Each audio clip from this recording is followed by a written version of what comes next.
Сайхан мэдээ хүргье. Өнөөдрийн бидний зохион байгуулж байгаа оюутан ашигуд хүрэлцэн ирсэн та бүхэнд баярлалаа. Залуучууд ирсэн байна. Баяртай байна. Энэ оюутан ашигуд одоо захин мөртөө монголчуудын одоо магадлалыг санаачлаад олон жил явж байгаа, олон дугаар авсан. Өнгөрсөн жил нөгөө дипломат харилцаа тогтоосны 60 жилийн ингээд энэ подкаст хэлбэрээр явуулсан. Энэ жилээс эхлээд нэг сараас эхлээд буцаагаад ингээд дахин хэлбэртээ ороод явж байгаа. Тэгээд хамтран зохион байгуулж байгаа захин мөртөө холбоо, монголчуудын холбоо, элчин сайдын яам, тэгээд оюутны холбооныхоо бүгдэнд нь баярлалаа. Тэгээд энэ уулзалтыг одоо Будхөө Цэрэнбат центр анх санаачилж хийж ийсэн. Тэгээд гол зорилго маань энд англи хамтран сууж байгаа залуучууд, монголчууд, олон сайхан мэргэжлийн ажилчид, эрдэмтэн судлаач нарыг ингээд хооронд нь уулзуулж, бие биентэй танилцуул, санал бодлоо ярилцуул, ингээд чөлөөтэй солилцож явах ийм зорилготой үссэн. Тэр үргэлжлсэн гүйцэтгэж явж байгаа. Тэгээд сүүлийн үед бас бид нар залуучууд руу хандсан арга хэмжээ хийгээд залуучууд маань ямар асуудал тулгарч байна гэхээр одоо орчин үеийн монгол хүн ямар байх ёстой юм бэ? Шинэ цагийн монгол хүний identity ямар байх ёстой юм бэ гэдгийг бас олохгүй төөрөлдөд явж байгаа шиг байна. Эхний асуудал ч юм те энэ дээрээ төрсөн, эсвэл энд өссөн, англи сургууль яваад байдаг, англи боловсрол хичээлээд гэдэг монгол ахуйн тусанд монгол нөгөө нэг юм ингээд хэрэгтэй байдаг. Тэгээд энэ бүгдийг нь бас нэг зүй ололттой болгоход туслах гад энэ оюутан ашигуураа ингээд залуучууд руу хандаж явуулж байгаамаа. Тэгээд залуу зочдыг урьж оролцуулж байгаа. Өнгөрсөн дугаард бол Оксфордын доктор Марлаг урьж оролцуулсан. Энэ удаагийн дугаардаа бид Кембрижийн их сургуулийн доктор Төмөн Үлзийн Ганбаатрыг бид урьж оролцуулсан байна. Тэгээд Ганбаатраа урьж байна.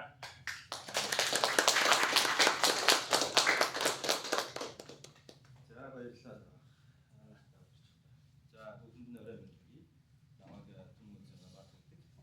Би Кембрижийн их сургуульд химийн инженер болон биотехнологийн тэнхимд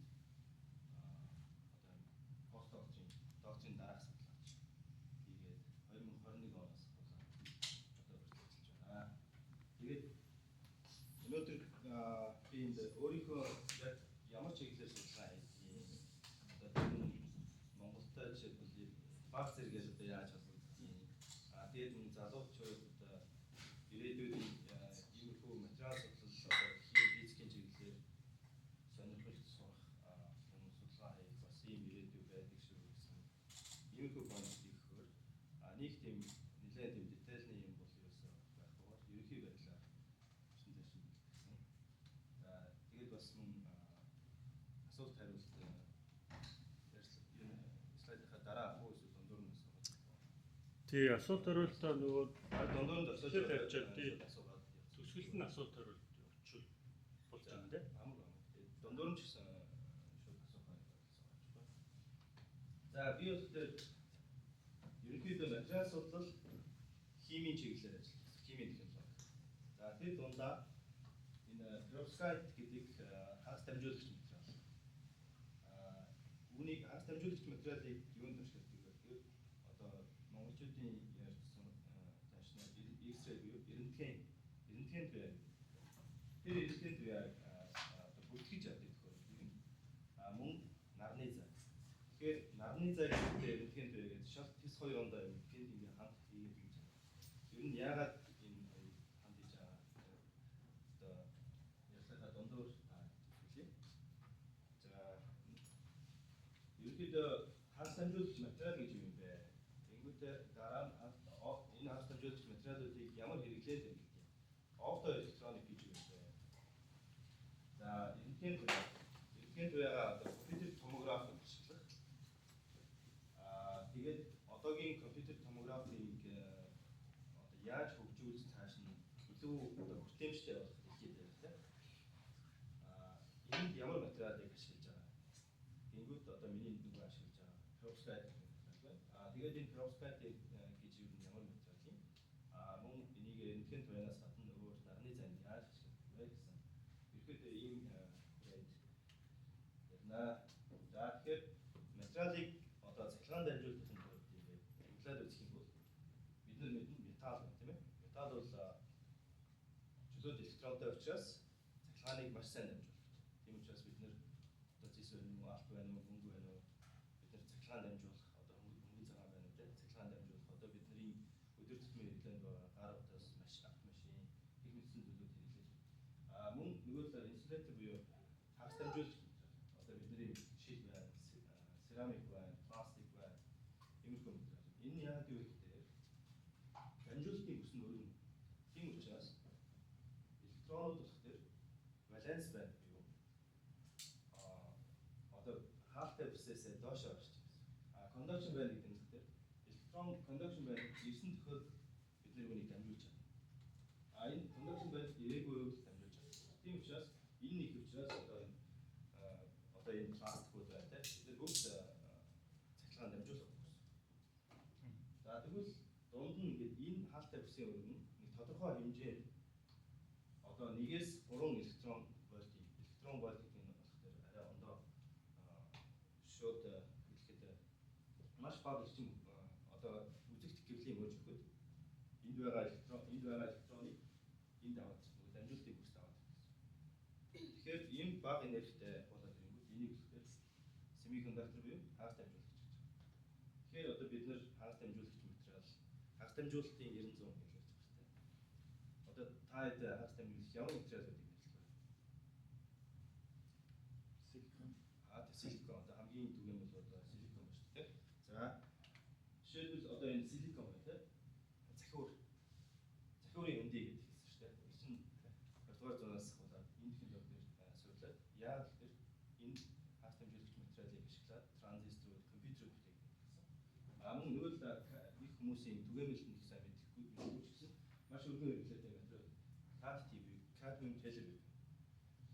За энэ материалыг яаж харгаж авдаг вэ гэхээр их материалуудыг нь одоо 99 гэсэн дөрвөн өстэй ийм цэвэршилттэй ийм их материалуудыг маш их температурт 1100-аас 1400 градус хайлуулж байгаа. Хайлаад ирэхдээ яах вэ гэхээр хайлуулчаад маш удаан хүргэнэ. Тэгэхээр кристалл үзүүлж силикон. Одоо ийм энийг ингот силикон ингот. Үүнийг яах вэ гэхээр сүхээр зөвчж байгаа юм шиг кат хийгээд полиш хийгээд тэгээд полиш гэдэг юу яаж байна вэ? Үрээд ингээд цэвэрлээд тэгээд ийм силикон вакуум гарч ирж байгаа. За энэ силикон вакуумыг ашиглаад одоо нөгөө TSMC гэдэг дэлхийн томоохон компаниуд байна шүү дээ. Хагас дамжуулалт чип үйлдвэрлэдэг. Тэр компаниуд чинь энэ их материалыг аваад одоо нано чип байна уу, микро чип байна уу? Бидний одоо машин хийж байгаа бүх тэр чипүүдийг хийгээд байна. Тэгэхээр их материалууд нь маш өндөр шаардлагатай. Нөгөө дараа энэ карбон филтр бол одоо энэ зөв би өнгөрсөн хэдхэн хоногийн 2-7 хоногийн Америкт конференц ороод өөртөө ингэж хийцэн ингэ бэлэн гаргаад ирсэн юм байна аахгүй. Тэгвэл энийг яг адилхан процессор кат хийгээд полиш хийгээд тэгээд ингэж 2-ыг хэрцэн 2 см-ийн квадраттай ийм жижиг болгоод тэгээд утсанд хэрэглэхдээ энийг дахиж кат хийж жижигхэн болгоод ингээд транзистор болгож хийж байгаа.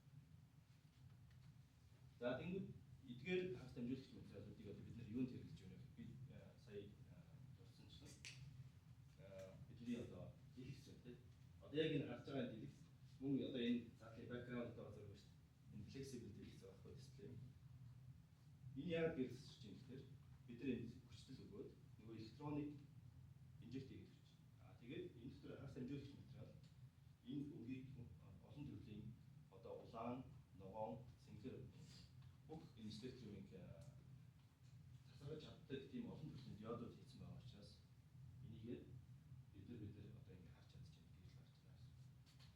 Мөн одоо энэс гадна нарны зайтай одоо нарны панелууд мөн одоо рентген буяа бүртгэгч одоо компьютер томограф гэдэг нэг л хүмүүс ингэ хэвтэж ороод ингэ өөрсдийнхөө тархины одоо ясны зураг, хаврын сүс, химик тодорхойлуулдаг юм байна. Бидний компьютер машин тэгээ бүх электроник хэрэглэж байгаа транзисторууд мөн лазерууд эдгээрийг нийлүүлээд оптоэлектроник. Опто гэдэг нь одоо гэрэл гэсэн үг шүү дээ. Гэрэл болон электроникийг хослуулж багтуулсан энэ технологиг бид офтер электроник гэж миний судалгааны чиглэл ерөөхдөө энэ одоо бүгдийг нь судалдаг гэсэн үг. Харин эндээ одоо яг ямар материал ашиглах вэ гэж ухаан судлаач өөрөө сонгоод миний хувьд бол шинэ төрлийн микроскоп болон органик материал ашиглаж байна. Энэ дотроо нарийсаад миний докторийн ажил бол нарны зай байсан. Одоо яг Кембриж хийж байгаа судалгаа болох дээр энэ рентген туяа бүртгэж тохиолдож байна. За одоо хэд рентген туяа бүртгэж болон нарны зай одоо энэ юугаар ялгаатай вэ гэхээр энэ бол одоо нарны спектрум байна. Одоо бидний одоо бүлээн авч байгаа одоо инфраред буюу одоо хит улаан туяанаас хуулаад гамма рэй хүртэл. За одоо би хүний одоо харж чадах visible light буюу үзэгдэх хэлбэр ерөнхийдөө 400-аас 750 нанометр. За 400 нанометрийг тэр одоо илүү UV буюу одоо нэг хит яхан туяа шүү дээ. Тэр туяа илүү өндөр энерги. Ийшгээ долгионы уртанд багасах тусмаа бидний энерги ихсэж байгаа гэсэн. За тэгэхээр бидний нарны зай болох тэр энерги харьцангуй багатай. Тийм учраас энэ энерги багатай туяаг шингээж өгөх тул бид нар маш нингэн үе хэрэгтэй. Ерөөсөө 1 микрометр буюу 1 микрометроос бага буюу одоо бид нэр ерөөдөө ойролцоогоор 500 нанометр. 500 нанометрийг энэ нанометр гэдэг хэмжээнд л тэр нэг арын хасах 9 метр гэсэн үг байна. Тэгэхээр за бидний үснийг ойролцоогоор хэдэн миллиметр байх юм бэ? 0.5 миллиметр диаметртай байна гэх юм бол одоо үүнээс энийг одоо сая ваттын нэг тийм жижигхэн нэмгийн хэсгийг нанометр гэж байна. Тэгэхээр 500 хүн тийм нанометр тийм хагас дамжуулагч материалыг ашиглаад бид нарны зай хийж байгаа гэсэн. За нөгөө талаараа рентген туяа авах дээр долгионы урт. За энэ үзэгдэх гэрлийн мөч 400-аас 750 нанометр шиг байгаа гэдэг шүү дээ. Рентген туяа болон гамма рэй авах дээр илүү нарийсаад 0.1-ээр 1 орчимдэр 0.1 байна уу, 0.2 байна уу, эсвэл 0.1 байна уу ингээд их хүмүүс гамма рэй болоод энерги нэгсээд давтамж нь нэгсээ явж байна. Тэгэхээр энэ өндөр энергитэй, өндөр давтамжтай туяа байна. Маш хүчтэй материал дундуур одоо travel хийж чадна гэсэн. Бид нэр ингээд энийг абсорб буюу одоо нэг шингээж өгөх тул хангалттай өргөн тийм материал. Энтэйгээ нарны зайтай харьцуулахад бид нар миллиметрийн хэмжээтэй ойролцоогоор 2 мм ч юм уу тийм зузаан хагас дамжуулагч материалыг гаргаж аваад тэгээд хэлсэн. Тэгээд ерөнхийдөө бид нар энэ туяаных нь энерги нь ондоо болохоос ажиллаж байгаа зарчим нь юусаа гэдэг. Энэ туяа материалын шингээглээ бид нар эндээс цахилгааныг л гаргаж авч байгаа. Электроныг татаад гаргаж авч байгаа гэсэн. Тийм болохоор маш хоёр өөр юм шиг сонсогдож байгаа мөртлөө үндсэн суурь нь адилхан ийм технологи. За рентген туяаг хүн төрөлхтөн ерөөдөө яаж хэрэгжүүлж байна гэхээр рентген туяа би сая энерги нь ондоо долгионы уртаас ашиглаад ондоо гэж хэлсэн. Энэ энергийн утгаас нь хамааруулаад бид нэр микроскоп байна уу, одоо scientific equipment байна уу, одоо шинэ ухаанд ашигладаг. Одоо рентген туяа ашиглаад кристалл бодисын бүтцийг нь тодорхойлдог. Тийм судалгааны хийж байна. Маммографи ч юм уу эсвэл одоо бидний фокуслаад байгаа бидний судалгааны фокус CT view computed tomography. За тэгээд аэропортууд дээр байдаг security check-үүд байна. Мөн одоо радиографи гэдэг тийм төхөөрөмжүүд байна. Иймэрхүү юмнууд дээр рентген ашиглаж байна. Бидний одоогийн Кембриж дээр гол фокуслж байгаа хэсэг бол одоо computed tomography. Одоо компьютер томограф те. За компьютер томограф гэдэг нэг юм том баалаа нэг хүн сүрдмээр ер нь бол үнэтэй. Гэхдээ энэ дотор юу яг юу гэдэг юм тэр дундаас би ер нь яг юуг нь хийгээд байгаа гэхээр за ажиллах зарчмыг нь би энд бодлоо. Хүн ингээд хөвтөд болоо энэ дээрээс рентген туяа цацагдлаа. Рентген туяа хүний биеэр цацагдаад хүний биед яс байна. Мөн одоо цус байна. Цуснд нь одоо бид нэр хүнд элементүүд йод мод ч юм уу те. Бид нар шинжилгээ өгөхдөө йод ингээд инжект хийх байхгүй. Тэр нь хүний цусаар ингээд тарангууд хүний судас бүрээр нь ингээд явна шүү дээ. Тэнгүүт нөгөө йод хүнд элемент учраас рентген туяа сайн харагдана. Мөн бид нар шүдний зурагт тэр цаана гараад байдаг шүү дээ. Яг шүд байгаас нь. Тэр яагаад гэж нэхтэй шүдэнд байгаа одоо кальцинууд. Кальци гэж нь одоо хүнд металл авах нь шүү дээ. Тэр нь болохоор эрдэнэгийн төвийг шингээгээ авчиж байна. Шингээгээ авагдсан учраас тэр яг шүдний цаана байгаа детектор нь юу ч бүртгэж авч чадахгүй. Шүдний хажууг орно одоо бидний зөөлөн хэсэг нь эсвэл хоосон зайгаар нь эрдэнэгийн төвөө шууд очиод нөгөө анх дамжуулагчид чинь зохиод өдөөгөөд нөгөө электроныг гаргаад яг тэр хэсгээс нь бид нар электроныг гаргаад. Тийм учраас хар цагаан ийм зургууд ингэ гаргаад авчиж байгаа байхгүй. Одоо ясны зургууд яг адил. За тэгээд энэ бол ерөөхдөө энэ эрдэнэгийн төвөө нэг талаасаа яг эсрэг талд нь бүртгэж төхөөрөмж. Тэгээд энэ эргэлдээд өмнө ороод тэгээд 3D зураг одоо сүлжээ гаргаж ирсэн. Харгаад чимээ дээр эргэлдэж байгаа юм уу те ингэж яхаа. Тий, ерөөсөө эргэлж байгаа. Энэ маш хурдтай эргэл. За тэгэхээр энд дотор одоо бидний одоо энэ ингээ утлаас нүүрэн талаас нь энийг ингээ задлаад авах юм байна. Эрдэнэгийн төвөнд бай бидний бүртгэж төхөөрөмж ингээ нэг одоо энэ ширээний хэмжээтэй ч юм ийм том. Бүртгэж одоо нэг хүртэл нэгээ тий. Ингээд угсраад хийсэн байна. Энийг ингээ дотор нь задлаад авах юм бол 200 микрометр хэмжээтэй. Бид нар өдөр харж чадахгүй. Ийм одоо pixelated буюу ингээд өргөжин төвлөлт одоо нэг creative ийм pixel болгоод хийсэн. Тэгээд яагаад гэвэл pixel нь жижигхэн байх тусмаа бидний нэгтэр сайн байна гэсэн. За энийг одоо яг дэлхий дээр одоо яг гол хийж байгаа материал нь тэгэхээр түрүүний миний харуулсан силиконы нөгөө тийм cadmium telluride. Яагаад силиконоор хийгдгүү вэ гэхээр силикон болохоор хөнгөн илтгэл. Атомын тоон бага учраас атомын жижигхэн зүйл байна. Тийм учраас эрдэнэгийн төвийг сайн шингээж чадахгүй. Бага энергитэй эрдэнэгийн төвийг шингээж чадна. Энэ medical image-д энд ашиглаж байгаа өндөр энергитэй эрдэнэгийн төвийг энэ cadmium telluride буюу ийм маш чухал ханс дамжуулагч материал ашиглаж хийдэг байна. За тэгэхээр энд нэг орч видео байна. Энэ чинь нэр видео. Видео болохгүй юм тий. За яг энэ өгөн би ийм бичлэг хийснээс энэ одоо бидний төхөөрөмж байна тий. Нөгөө эрдэнэгийн төвөө нарны зай. Энэ цаад нь болохоор бидний ханс дамжуулагч байна.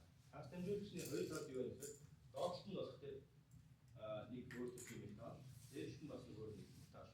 Металлуудыг хийгээд энэ хоёр металлын хооронд маш өндөр хүчтэй өвчин гэсэн. Тэгэхээр хүчтэй буюу одоо электромагнит одоо цахилгаан соронзон орон ус гэдэг. Цахилгаан соронзон орон ус гэдэг яг вэ гэхээр дотор нь байгаа электронуудыг бид нэр цахилгаан соронзон орноор удирдах чадна гэсэн. За тэгээд электронуудыг гаргаад авчих юм бол бид нэр зураг гарна. Зураг үүсгэн үү эсвэл бид нэр ингээд павер болгоод эрчим хүч гарна. Тийм зураар ашиглана. Тэгэхээр эндээс энэ бичлэгээр үлдээ эрдэнэгийн төвөө эсвэл нарны гэрэл үзэгдэлийн мөч энэ ханс дамжуулагч материал нь шингээгэнгүүд эндээс электронууд үүслээ хоёр тийшээ ингэж татаад авч байгаа. Тэгээд тэрийг нь ашиглаад зураг хийж байгаа тийм бичлэг байна. Энэний гол цаад явж байгаа механизм юу гэхээр атом зүүн байна. Тойроод электронууд байна. Тэнгүүд энэ эрдэнэгийн төвөө маань энэ атомыг зохиод эрдэнэгийн төвөөний энерги өгсөх тусмаа бид нэр энэ дотоод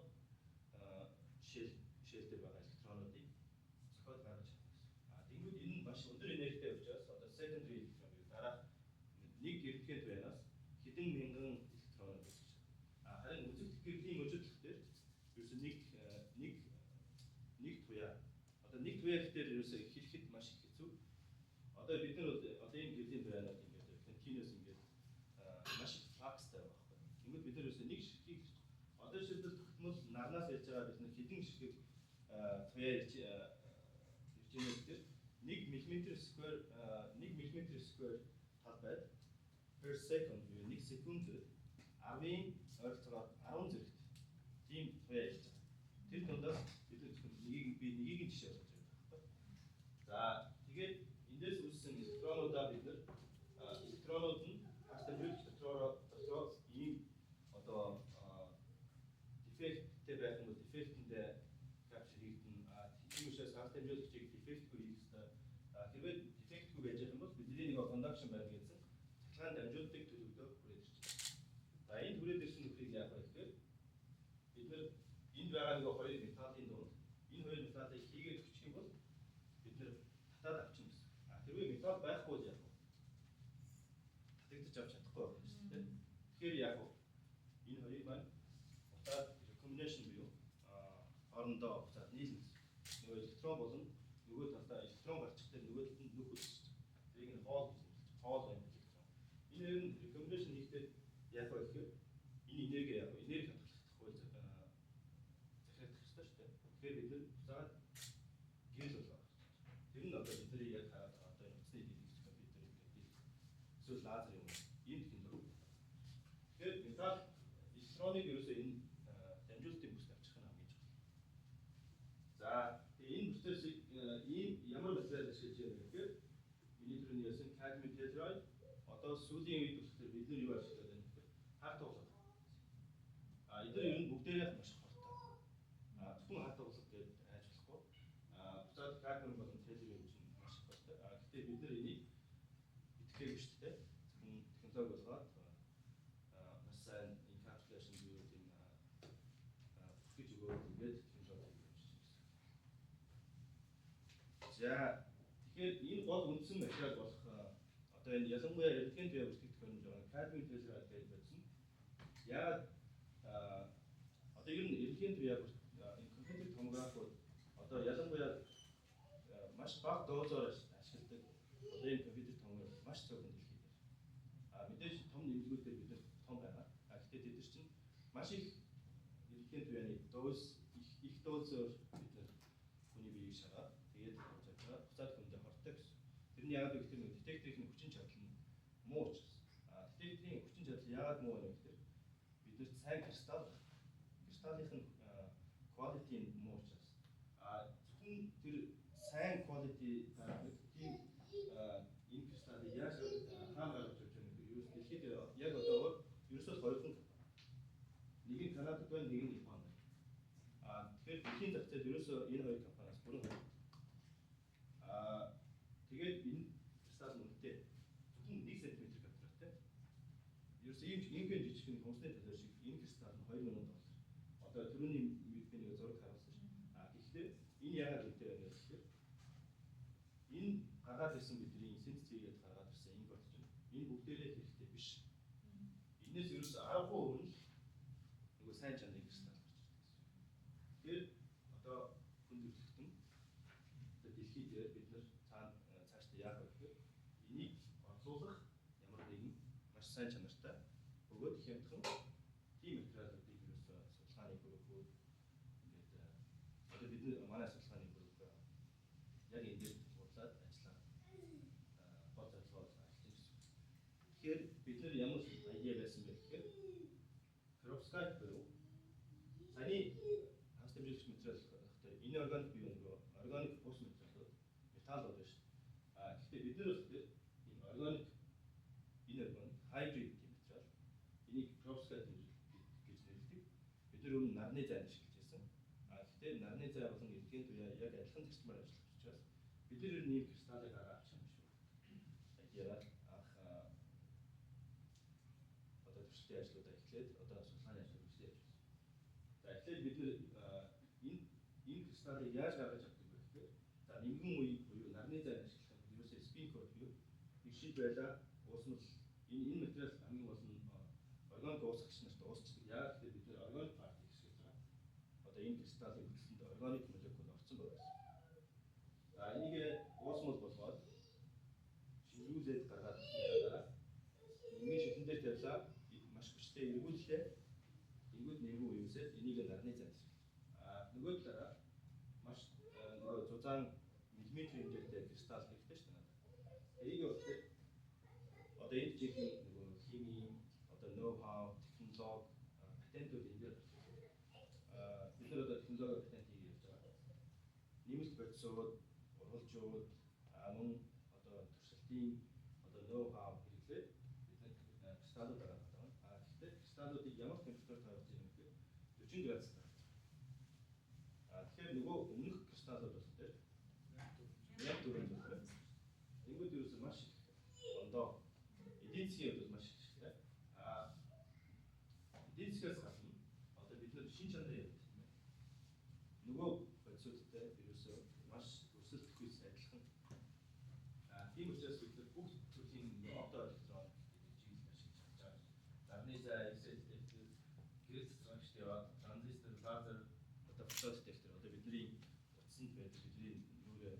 кейсийг танаад өгөх төр фотод хийж байна. За энийг ямар лабораторид гаргаж авч байгаа юм бэ? Одоо энэ манай лаборатори чинь энэ бэкграунд манай оюутнууд ажиллаж байгаа лаборатори. Энд одоо биднэрт энэ бэлтэй хайрцаг байна. Энэ бэлтэй хайрцаг энэ дотор юу байгаа вэ гэхээр азот юм уу эсвэл аргон юм хий байгаа. Эдгээр нь болохоор тийм нөгөө идэхгүй юм. Тийм учраас бидний нөгөө энэ гаргаж байгаа. Одоо энэ жишээд миний гаргаад авсан одоо нарны зайд хэлж байгаа. Нарны зайд бол ингээд янз янзын өнгөөр гэж байна. Ийм нэмгүй юу энэ болохоор эдгээр юу зориулж гаргаж авсан single crystal байна. Энийг болохоор single crystal гэж байна. Энэ бол одоо туршилтын үеийн дөрөв гаргаад авсан single crystal-а энд эдгээр даяар бүртгэж байгаа. Тэр нь электродууд нөгөө pixelated электродыг микроскопоор харж байгаа зэрэг. За энэ бэлэдтэй хайрцаг маш чухал. Яагаад гэвэл энэ бүх урвалууд байна. Одоо хэрвээ агаарт хийх юм бол агаарт хүчил төрөгч байна. Ус байна. Бусад элемент. Хүчил төрөгч өөрөө маш хүчтэй эсэлтүүлэгч. Тийм учраас бидний урвалыг бидний зорчноор явуулах гэсэн. Тийм учраас тэрнээс тусгаарлахын тулд бид нэр маш идэхгүй хийгээр хүрээд тэгээд гараа дотор нь оруулаад туршилтаа дотор ингээд тэгэнд гаргаад авсныхаа дараа гаргаж ирээд хэмжлээ ингээд юмнаас. За энэ дээр тэгэхээр энэ төхөөрөмж тийм энэ одоо оптоэлектрон ер нь энэ материал судлал химийн чиглэл хамгийн чухал төхөөрөмж. Миний Монгол би бас Монголд бакалавр магистр хийжсэн. Одоо миний маш сэтгэл дундуур байдаг юм. Энэ төхөөрөмж Монголд нэг ч хэрэгж байгаа. Тэгэхээр энэ төхөөрөмж ямар үнэтэй вэ гэхээр шүү дээ. За нэг 500 мянган доллар. Тийм өнгөөр бүхэл бүтэн улс бодлож авах хэрэгтэй.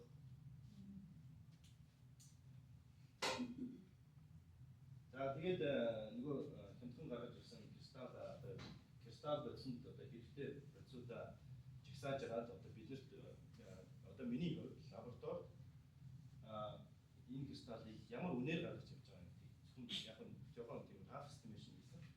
Ингээд харахад бол нэг кристаллыг 1 см кристалл куб кристаллыг 3.9 паунд гаргаж авч байгаа. Тэгэхээр нөгөө нэг 2000 долларыг ийм үнээр гарч ирсэн. Энэ зүгээр яг нь энэ дээр нэмээд нөгөө know how IP гэх бүх одоо их сургуулийн бусад юмнууд ороод ингээд. За тэнгууд нөгөө кристаллыг ашиглаад бид нэр одоо энэ кристалл маань байж байна. Энэ боловсрол хоёр талд нь металлуудаа суулгаад. За тэгээд одоо нөгөө рентген туяа бусад одоо радиашн гарч байгаа одоо нөгөө цацраг гэж бусад бүх партиклуудыг бид детект хийж чадна. За алфа партикл, бета, нейтрон, гамма ray, X-ray гэх мэтчлэн. Энийг бүгдийг одоо детект хийж чадна. Одоо энэ бол бидний одоо хэмжилтийн системийн одоо схем байна. Энэ дотор маань бидний одоо device байна. Одоо device буюу одоо бидний гаргаж ирсэн рентген туяа бүртгэх. Тэнгүүдээ нөгөө талаасаа рентген туяа цэцэж байгаа. Энэ бол ингээд тийм closed chamber дотор туршилт хийж явахдаа ямар ч асуудалгүй тийм safe тийм гүн металлуудаар ингээд бүрдсэн тийм хайрцаг байгаа байхгүй. За энэ дотор хийлээ бид нар датагаа явуулаа. Рентген туяа асаах дээр рентген туяа байхгүй байхад ингээд харахгүй байж яснаа. Рентген туяа өнгөд бидний одоо гүн device маань ажиллаад гүйл өгөөд юм гэсэн. Ингээд тийм бүрдэн гаргаж авнаа гэсэн. За тэгээд энэ нь болохоор нөгөө perovskite материал бий нөгөө харт октод йод, бромин, цезиум гэдэг хүнд элементүүдийг ашигласан учраас рентген дээр маш сайн зогсоож чадна. Зогсоосноор тэндээс электроныг үүсгэж чадна. Электроныг бид нэр сайн гаргаад авах юм бол бид нэр энэ сайн үрдөнтэй efficient device гаргаж авч байна гэсэн. За тэгээд энэ хоёрхан дата авсан харуулхад. За энэ spike биш үү? Энд бид нэр рентген дээр асаад байгаа гэсэн. Бусад үед нь л рентген дээр байхгүй. Рентген дээр яг аснаас хойш ингээд бид нэр гүйдэл өндөр болоод байгаа гэдэг чинь бидний төхөөрөмж маань рентген дээр респонд хийж байна. Бид нэр гүйдэл гаргаж авч байна гэсэн. За эндээс хамгийн гол бүрдүүн юу вэ гэхээр одоо sensitivity буюу одоо мэдрэг чадварыг одоо conventional semiconductor байна шүү дээ. Эндээгээ маш харьцуулгүй. Энэ өстэй loss detection limit буюу одоо хамгийн миний төхөөрөмж ямар хэмжээний бага тавийг шингээж чадах вэ? Бага тавийг шингээж чадаад байвал бид нар энийг бүтээгдэхүүн болгоод нөгөө хүний биеэр их хэмжээний эрдэнэт туяа оруулахгүйгээр маш бага эрдэнэт туяа оруулаад бид нар зургийг нь гаргаж чинь тэгэхээр хүний биед хоргүй болно. Тэгэхээр бидний төхөөрөмж байна одоогоор 2.7 nanogray per second буюу маш бага хэмжээтэй ийм эрдэнэт туяаг бүтгэж авч чадж байгаа гэсэн. Тэгэхээр би энэ техникийг харьцуулж харуулах гэдэг байна. За энд одоо энэ radiation буюу одоо X-ray, gamma ray гэхлээр хүний одоо шинжилгээний аргууд байна. Энэ дундаас одоо цэжний компьютер томограф. Энийг хийхэд яадаг вэ гэхээр нэг удаагийн цэжний компьютер томографыг авахд 6.1 миллисиверт буюу ийм хэмжээний одоо эрдэнэт туяаг хүмүүс шингээж авдаг. Тэгэхээр энэ одоо бас бид нар одоо background dose буюу бид нар ерөөсөө одоо яг ингэж сууж байхад бид нар эрдэнэт туяаг дэлхийн царцтаас юм уу эсвэл cosmic rays ч юм уу ингээ авч байгаа. Секунд болгонд авч байгаа. Гэхдээ тэр нь маш бага нэг ширхэг фотон ингээ нэг юм. Тэнгүүд тэрнтэй харьцуулахад хэрвээ бид нар цэжний эрдэнэт туяа нэгийг хавуулсан бол чинь тооч байна. За 2 жил бид нар зүгээр naturally background-аар ингэ цуглуулах тэр эрдэнэт туяаг нэг удаа ашиглаад бид нар компьютер томограф авчиж гэнэ гэсэн. Тийм учраас хүмүүс одоо энэ компьютер томографийн шинжилгээг байнга өгөөж болохгүй гэсэн. Буцаад энэ чанартай өнөөсөө өвөлтэй одоо хавдар үсэх ярьсан. Буцаад олон жилийн дараа хавдар үсэх магадлал маш өндөр. Ялангуяа хүүхдүүдэд, бага насны хүүхдүүдэд компьютер томограф ерөөс зөвлөж нэмэгдээ байна. За бидний төхөөрөмж байна 27 наносиверт. Үнийг одоо би бас энэ graph estimation тэгвэл яаж юм бэ? Нэг сканыг 10 секунд хий. За ингээд бодох юм бол 27 наносиверт. Тэгвэл нөгөө 6.1 миллисиверт. Энэ бол бидний хэлэх наносиверт. Энэ болохоор миллисиверт. Энийг нь яг хэдэн удаа би хийж ирж энэ хэмжээний одоогийн технологитой энэ тэнцвүүч их дозыг цуглуулах байхад 225 мянган удаа хэрвээ миний одоо яг гаргасан байгаа төхөөрөмжийг шууд гараа нөгөө байгаа төхөөрөмжөнд хэрэглэх юм бол бид нар 225,900 удаа цэжний зургийг авахулж чадна. Тэгэхээр маш хор багтай ийм болгож чадчихна гэсэн. Хор багтай гэсэн нөгөө гарч байгаа үр дүн нь бол адилхан. Гарч байгаа үр дүн нь адилхан. Бид нар илүү сайн контрасттай гарч чадж байна гэсэн. За энэ part маань ердөө юм. Одоо энэ эрдэнэт туяанд ингээд ашиглаж байгаа микроскоп гэх материалыг бид нар нарны зайнуудаа ашиглаж байна. Ялангуяа миний PhD-ийн судалгаа хийсэн. Мөн Cambridge-д одоо бас энэ чиглэлээр судалгаа хийгээд байна. Нар мэдээж маш их хинэ юм тийм ээ. За энд одоо нарны зай одоо сүүлийн үед маш их хөгжөөд одоо силикон бие зөвхөн дээр суурьсан нарны зай үн маш их унж байгаа бие буурж байгаа. Тийм учраас улам их дэлгэрээ сайн байна. Гэхдээ улам сайжруулах гэсэн. Ямар их нарны энерги вэ гэхээр за энэ шар бол нарнаас ирж байгаа энерги хэмжээ. Гээд үзэх юм бол дэлхийн одоо global demand нь хэрэг байх юм бэ гэхээр 20 тераватт. Тэнгүүд одоогоор яг install хийгдсэн нь та энэ улаан цэгийг харж чадж байна. Ийм жижиг юм дээ. Одоогоор хүндүүл дэлхийн бүх улсууд нийлээд ерөөс ийм хэмжээтэй нарны зайг одоо суулгацсан байна. Тэгэхээр бид нар нарны зай дэлгэрээд байгаа. Гэхдээ маш бага байна. Энийг ийм 20 болтол хөгжүүлэх. Тэгсэн цагт бид нар бүх энерги одоо ногоон байна.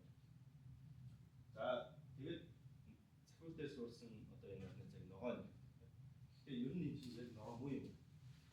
Яагаад гэвэл үүнийг гаргаж авах чинь буцаад 1400 градус Цельсийн халууныг маш их энерги шатаад одоо нүүрс байна уу эсвэл буцаад одоо сүүлийн буцаад энэ наасаа цахилгаан авч эхэлж байгаа зарим газар байгаа. Тэгэхээр энэ чинь буцаад footprint нь яг тийм грин биш байна шүү дээ. Тийм учраас одоо ерөөсөө энэний процессинг температур эднийг буулгах. Тийм учраас одоо бидний материал perovskite гэдэг нөгөө материал байна. Нарны зайд ашиглаж болж байгаа гэсэн. Энийг чи яагаад гэвэл ерөөсөө 40 градус ч юм уу бүр өрөөний температурч бид энэ материал гаргаж авах нь ямар амархан байх гэхээр ерөөсөө хоёр нутаг процесс нэг нь органик нэг нь инорганик. Энэ хард усны яваад энэ сатэр нэг органик. Энэ хоёрыг нийлүүлээ нэг уус арайч ус биш органик ус гэж байна. Органик ус хийжээ боллоо. Ерөөсөө жуус шиг юм ус гаргана. Тэрийг шилэн дээр асаалаа. Одоо blade coating байна, spin coating байна. Одоо нэг шилээр ингээд зурдаг ч юм уу. Тэгээд нэмгөө үүсгэж. Тэрийг энэ одоо энэ нэг device дээр жишээ энэ бол лабораторийн хэмжээний жижигхэн device. Энэ лабораторийн хэмжээнүүдийг чинь олон болгоод нийлүүлж угсраад 10 10-аар нөхсөд тэгээд сүүлд нь нарны панел нэг том хэмжээтэй гаргаад байна. Тэгээд дотоод одоо бүтцэн одоо нарны зай perovskite-ийнхаа хоёр талд нь электрон болон нүх ийм татаж авдаг тийм тусгай үйл байна. Ийм үйл суулгаад ингээд гаргаж. За тэгэхээр энэ одоо энэний ашиглуулын коэффициент гэж нэг юм байна. Одоо энэ зинхрэн нөхцөл нөгөө силикон буюу одоо 1950-ад оноос хойш хөгжүүлэгдээд одоо бидний гол хэрэглээд байгаа гол технологи 26 гэдэг нь 100 ширхэг нарны туяа яллаа. 26-гийн бид нэр электрон болгож гаргаж ийн гэсэн. За яг онлын хамгийн дээд хэмжээ нь 33. Ерөөсө 100% бид нар яагаад ч хийж чадахгүй. Энэ бол одоо нөгөө нарны одоо туяанууд нь өндөр энерги гаргаад буцаад нөгөө дамжуулалтын бүс нь ерөөсө яг нарныхтай одоо тийм смарт биш гэсэн. Дамжуулалтын бүс ерөөсө яг тийм дээ. Тэгэхээр хэрвээ чи электроныг дамжуулалтын бүсээс дээш өгчих юм бол буцаад дамжуулалтын бүс рүүгээ орохын тулд дулааны энерги зарцуулаад thermalization гэдэг юм болоод буцаад энэ хугацаанд бид нар энергиудыг алдчих. Тийм учраас онлын дээд хэмжээ нь 26. Гэхдээ онлын дээд хэмжээ маш төгсөн 26. Энэ ерөөсөө одоо saturation баг болцсон. 95 2000 оноос хойш ерөөхдөө 25 26. Гэсэн ч гэсэн ерөөсөө 1%-аар өсгөхөд ямар их энерги бид нар хэмнэх вэ? Ямар их энерги илүү олж чадах вэ? Яг л нарны энерги чинь их шүү дээ. Тийм учраас одоо судалгааны багууд, том компаниуд дэлхийд яадаг. Энэ цахиур гэдэг технологиг хөгжүүлээд судалгаанда сая доллар, тэрбум доллар зарцуулаад зөвхөн 1% өсгөх гэж байгаа юм. Тэнгүүд нөгөө талд одоо бидний ашиглаж байгаа perovskite маань өсч хөгжүүлэгдэж явсаар яг адилхан 26 болсон. Юус яг адилхан 26. Одоо эхний зах зээл дээр эхний бүтээгдэхүүнүүд яг одооноос гарч эхэлж байна. Гэхдээ нэг бүтээгдэхүүн тал байна. Perovskite гэдэг нь бидний шинэ материал. Энэ хэдийгээр 26% ч гэсэн 100 цаг ажиллаад унтарч. Ерөөсөө 100. Нөгөө талаараа цахиур маань 20 жил, 25 жил ерөөсөө энэний үйлдвэрлэснийхээ дараа докторчлтыг ерөөсөө шалгахгүй. Яагаад гэвэл энэ материал маш доктортой. Нөгөө талаараа perovskite маань усан доктор муутай. Хүчил төгч одоо агаар доктор муутай. Тийм учраас ерөөсөө одоо яг энэ чиглэлийн судлаачдууд бүгд энэ докторчлтын асуудлыг судалж байгаа. За докторчлтын асуудлыг судлаад би судалсан, PhD-д судалсан. Одоо нарны зай гаргаж аваад одоо энэ нарны зайнуудыг гаргаж өгнө шүү дээ. Тэнгүүтээ энийг тогтмол наранд ингээ бариад байх гэсэн. Хиймэл нар мэдээж шууд гадааны нар биш. Одоо энэ гэрэл шиг хиймэл яг нарны хэмжээтэй адилхан нэртэй тийм гэрэл үүсгэж байгаа. Энийг хүрхэнгээ хэмжээд би 1000 цаг хүртэл хийсэн. Тэгээд энэ маань ерөөсөө тийм degradation процесс болоогүй. Маш доктортой device гаргаж авсан. Тийм учраас тухайн үедээ одоо дэлхийн одоо хамгийн доктортой нарны зай байсан. Тийм учраас одоо энэ материал судлалын одоо энэ хамгийн том сэтгүүлүүд болох advanced materials development nature communication materials. Most materials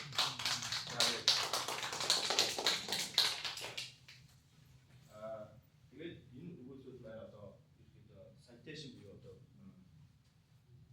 иш таталчин ерөөхдөө 300 120-оос ахуулаад маш их эрчимтэй иш татагдаад явж байгаа гэсэн. За тэгэхээр одоо нарны зай доктортой болчлоо 26 болчлоо. Гэхдээ 26 дээр ханчлаа. Одоо тэгэхээр яах вэ? одоо дараагийн хамгийн гол зүйл бол ерөөсөө захиур болон пропскет энэ хоёрыг нийлүүлэх. Ягаад гэхээр за энэ нэг тийм тод зүйл шүү. Ерөнхийдөө гоё. Энэ зүйл харагдана. Пропскет маань нээлт нарны спектрумыг одоо призм тавиад харах юм бол ондоо спектрум төлөвлөгөөний урт ондоо байдаг. Энэ хэсгээс пропскет яадаг вэ гэхээр улаан гэрлийг нь шингээж чадахгүй. Ягаад гэхээр нөгөө хаалттай бүсийн дамжуулалтын болон дамжуулалтын бус байндын хэмжээ нь улаанаас жоохон өндөр гэсэн. Тэгэхээр улаан гэрлийг нь шингээгдэж чадахгүй. Шууд дундуур нэвтрээд. Нөгөө талаараа захиур байна. Улаан гэрлийг шингээж чадна. Нэг нь бүгдийг шингээж чадна. Гэхдээ нэг нь бид нэр пропскет гэж шинэ материал улаанаас бусдыг шингээж чадна. Энэ хоёрыг нийлүүлээд пропскет тал руу харуулаад тавьчих. Тэгхийн бол пропскет нь өндөрийн нэрхтэй нарныхаа мөчийг шингээлээ. Захиур нь улааныгаа шингэлээ. Энэ хоёрыг нийлээд яаж нэ гэхээр одоо 34. Тэгэхээр нөгөө 26-аа нэгээр өсгөх гэсэн чинь одоо 34. Одоо ерөөсөө дэлхийн бүх судалгааны чиглэлүүд бүгд илүү орж байна. Эхний бүтээгдэхүүнүүд одоо энэ яг одоо энэ англи Oxford PV гэдэг Oxford University төлөвлөсөн стартап одоо эхний бүтээгдэхүүнийг гаргаад эхэлж байна. Гэхдээ энэ мэдээллийг энэний гишүүдийн хэмжээнд 46% болох болчихсон. Зөвхөн энэ хоёр үед таана 3, 4, 5 гэдэг ингээд ерөөхдөө 66%. Тэгээ ер нь сансар тэргэлж байгаа нарны зай маш үнэтэй технологи бүтээгдэхүүн гаргаж авч байгаа байна. 50% хүрсэн. Гэхдээ бидний хамгийн гол зүйл пропскет гэдэг зүйлийг силикон дээр зүгээр бодог бодож байгаа шиг л тийм шиг юм бодож байна гэсэн. Хамгийн гол юм нь ерөөсөө материалын зардал биш ноу-хау. Технологи IP. За ийм учраас одоо судалгааны лампаас хэрнээ биднэрт юу гаргаж байгаа вэ? Ихсэг уулуудтай. Бид нар бол шинэ мэдлийг бүтээн технологи гаргаж авч байна. Оюуны явж. За тэгээд эдгээрдээ тусгарлаад спин-офф компаниуд шинэ стартап компаниуд гаргаж. За ямар нэгэн судалгаа энэ судалгаа лабораторийн судалгаанаас зах зээлд ортлоо ямар шатамжлагаар явах вэ гэхээр энэ бол миний харж байгаа зүйл. Ерөнхийдөө бас энэ community ч гэсэн ингэж хардаг. Судалгааны лаборатори дээр бол ерөөсөө биднэрт 0-оос 1 хүртэл маш тийм риски зүйлүүдийг одоо энэ пропскет гэдэг материалыг хэрэглээд байна ашиглаж гэдэг юм. Ямар нэгэн өөр мэддэхгүй бид нар өөрсдөө шинэ материал зохион бүтээгээд тэрийг одоо энэ пропскетыг бид нар хааныг уулаас олоогүй учраас бид нар энийг синтезлж гаргаад химийн лабораторид ингээд хийж байгаа. Тэгэхээр ер нь материал хаанаас ирэх нь хамаагүй материалыг судлаад өөрсдөө бодож олоод ямар аппликейшнд хэрэглэх вэ гэдэг гол юмыг бол судалгааны лабораториуд дээр хийж байгаа гэсэн үг. Тэндээсээ тусгуурлаад одоо спин-офф гаргаад их сургуулиуд дээр стартапууд гаргаад 1-10 хүртэл хийж байна. Тэрнээс цаашаа ерөнхийдөө энэ төвс хамгийн их хөрөнгө оруулалт бол 0-оос 10-д орж байна. Одоо эндээс цааш том компаниуд тогтвортой хөгжүүлээд нэг бүтээгдэхүүн болгоод гарч байна. За энэ чиглэлээр ерөнхийдөө ерөнхийн туяа бүртгэгч нарны зай биш ерөнхийн туяа бүртгэгч материалыг шинжлэх ухааны чиглэлээр одоо бидний эдгээр нийлээд Clarity Sensors гэдэг ийм компани байгуулад тэгээд энэ газруудаас санхүүжилт аваад ингээд ажиллаа хийж байна. За энэ дээр бас нэг IP патентын чиглэлд нэг сонирхолтой юм бол ерөнхийдөө эхний 200,000 паунд хүртэл энэ бол Английн жишээ. Эхний 200,000 одоо би одоо патент бичлээ гэсэн. Патентийг маань өөр компани ашиглаад ч юм уу эсвэл бидний өөрсдөө компани ашиглаад мөнгө оллоо. Болох юм бол 200,000 эхний 100,000 хүртэлхийг нь 90% судлаач тав. 5%-ийг нь департмент. За үндсэн 5%-ийг нь Cambridge Enterprise буюу Cambridge-ийг сургууль авах. Их мэтчлэн хуваагаад за 200,000-аас дээш болох дээр гол бодлогыг 34 33 энэ нь болохоор Ray-ийн буюу одоо MIT-аас гарсан одоо энэ инновацийг одоо яаж дэлгэрүүлж эхэлсэн одоо энэ чиглэлийн ийм зүгээр сонирхол. За миний хувь хүний хувьд би Монгол улсад одоо Цахим аймагт төрж өсөөд тэндээ 10 жил төгсөөд Улаанбаатарт ирж Монгол улсын их сургууль болон шинэ Монгол Хүндрийн сургуулийг бакалавр болон магистрат хийгээд Японы Kyushu-гийн их сургуульд PhD-г хамгаалаад тэгээд Кембрижд судалгаа хийсэн. Ерөнхийдөө судлаач хүн одоо яг одоо энэ эпиженийн өгүүлэлөө бүтээгдэхүүнийг бүтээлийг гаргахад за одоо бакалавр компьютер яг ямар хөө ажил хийдэг вэ гэхээр зөвхөн ингээд чиг цааслаас нөгөө туршилтуудыг чинь нөгөө вебтэй харьцсан гараа хийсэн тийм. Тэгээд ийм өөрийгөө хамгаалсан туссан clean room суйтэй үүссэн. За тэгээд нөгөө юу аасан гэж ийм жижиг туршаа. Тэрөөсөө том хэмжээгээр ерөөсөө харны тийм тэрийг бол цаашдаа нэг стартап ч юм уу эсвэл өөр том компани тэгээд бид нар ийм суурь ажилладаг хийж байгаа. Тэгээд зарим зүйл бас хортой бичүүд ашигладаг. Сүртэй бас зүйлүүд ингээд ажилладаг байна. За энэ манай судалгааны групп манай профессор Science Stars би энэ байна. Тэгээд манай групп ерөнхийдөө ойролцоогоор 40 хүнтэй. Би тэгээд манай группийн одоо багш маань Science Stars би бол тэр сар группийн лид гэдэг. Тэгээд энэ болсон гэдэг research associate ажиллаад ингээд заадгийн асаалт хийсэн.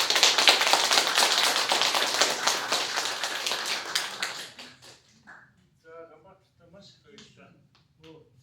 Юмрыг сонсож байгаа бүрдүү алдаа. Би өмнө 2-3 удаа уулзч ярилцсан байхгүй.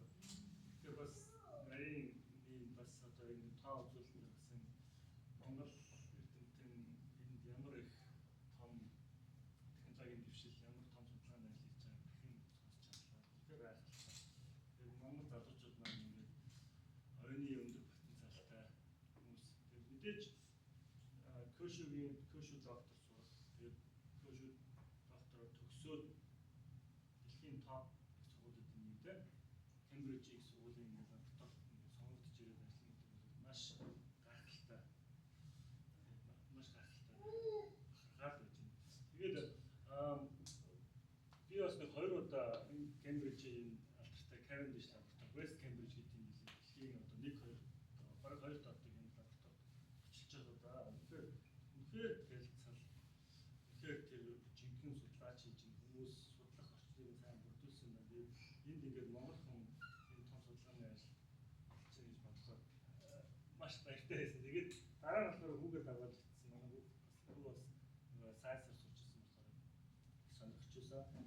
Тэгээд одоо олон залуучууд энэ өнөөдрийн уулзалтанд хурж ирсэн байна. Би бас нэг ийм асуулт асуух гал байгаа болов уу гэж бодоод тийм. Одоо Ганбаатарыг одоо Монголоос Kyushu-д очиод Kyushu-гээс одоо доктор хийчихэд энэ Кембрижийн судалгааны ажиллаар ихэд одоо яаж тэр шатыг авч ирсэн бэ? Өөрийгөө яаж тайлбарлаж ирсэн бэ? Ер нь бол шантраад болиё гэж хэлэх тохиолдол байсан уу? Яаж тэр нэг цаашаа сурах эрч хүчийг авч ирсэн бэ? Залуучууд хүүхдүүдэд хандаад хэлвэл тэр талаараа ярьж өгөөч. За баярлалаа. Тэглгүй яг шантрах үе маш их тал. Олон удаа шантрч байсан. Баг PhD хийж байхдаа бас зарим зүйлээр баг пепер хэвлүүлэх интернет ч юм ерөөсөө маш удаан хугацаа шаардна. Миний эхний пепер 8 сар болж гарч ирсэн. Тэгээ review процесс буюу шалгах процесс ингээд явагдаад 2-3 ерөөдөө 3-4 өдрийн хүртэл өөр сургуулиудаас review-ууд аваад тэгээд өөр асуултууд асуугаад эн чинь болж байна, эн чинь болох байна. Тэгээд 8 сар ажиллаа хийх гэж шинж 2 жил болж байгаа шүү дээ. 2 жил, 3 жил. Ажиллаа хийж дуусныхаа дараа сабмит хийчихэд тэгээд тэрийгэ шалгуулаад дахиад 8 сар баг 1 жил. Гэхдээ тэр хугацаанд маш их шалтгаалж байсан. За тэгээд тэгэл одоо судалгааны ажлууд чинь бүгд ерөөс өдөр болгон бүтэлтэй болоод явахгүй шүү дээ. Зарим өдөр болохгүй. Гэхдээ тэр болгонд шатрахгүй байх. Тэр одоо эрч хүчил хэрэгтэй. Тэгээд тэр нь шатрахын үед шатарч байсан. Хүн маш их hard working зогсоод маш их угаасаа Япончууд ч гэсэн их ер нь эрч хүчтэй ажилладаг. Жишээлбэл одоо илүү 4 цаг тусаад ажилладаг. Тэгээд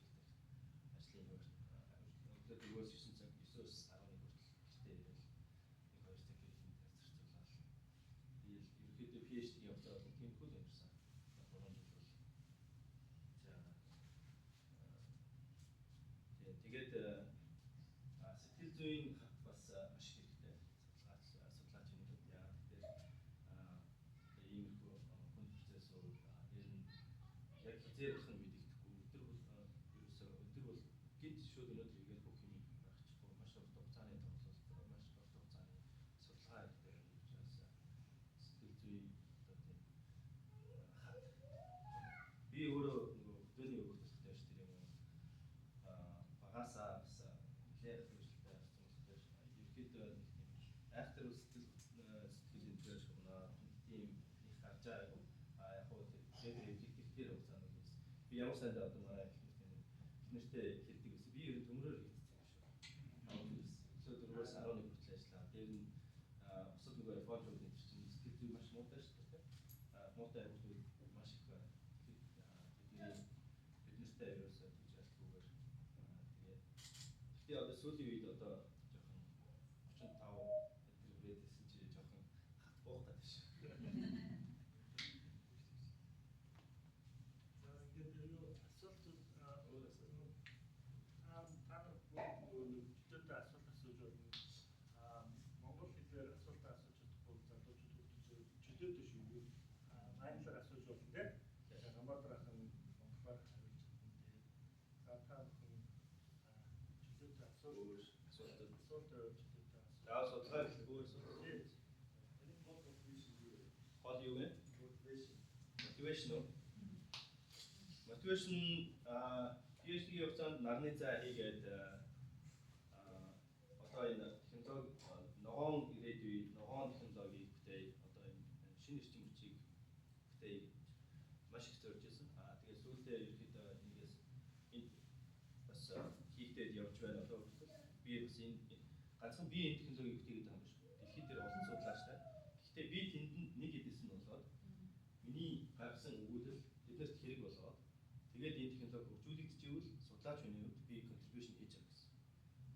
Тэрүүгээрээ мотивашн аваад тэрнтэй яг адилханаар одоо эдгээр туяа оруулъя.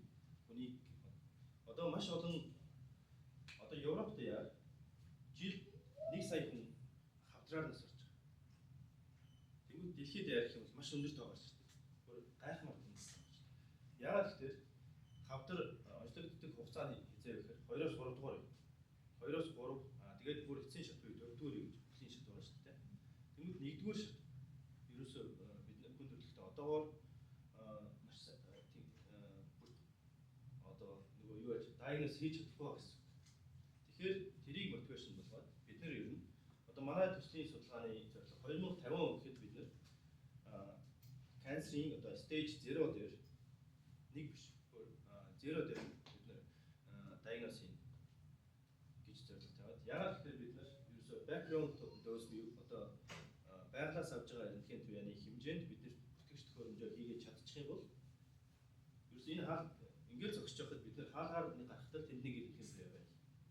Гарах болгонд бид нэр шилгээгээ хийдэг. Тэр чи яаж ерөөсөө байглаас авж байгаатай адилхан хортой байж байгаа шүү дээ. Тийм учраас хавдар хизээ үүсгэж чинь энийг бүр 0 шатнаас за таны одоо уушгинд чинь хэдэн жилийн дараа энэ үүсэх юм байна шүү гэдэг анхааруулгыг өгөх тийм чадвартай болно гэсэн. Тэгэхээр иймэрхүү юмудаар мотивашн аваад байна.